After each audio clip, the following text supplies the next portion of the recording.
नमस्कार कलाकार बंधु,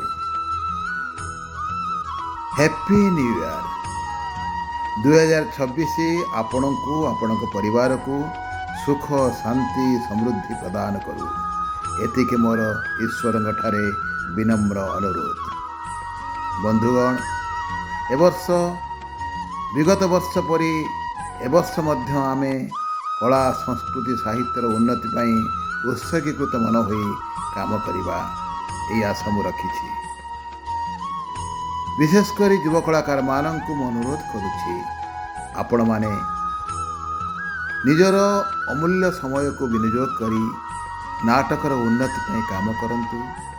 आपण माने निश्चित भाव निज काम व्यस्त रही, पाठ पढ़ा व्यस्त रही, जेतिकी समय मिलूछि सेही समय भितर नाटकर उन्नति पाई काम करंतु एवं लोकमानंक मुहरे आनंद दियंतु।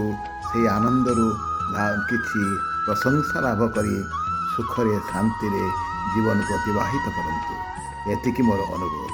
नमस्कार।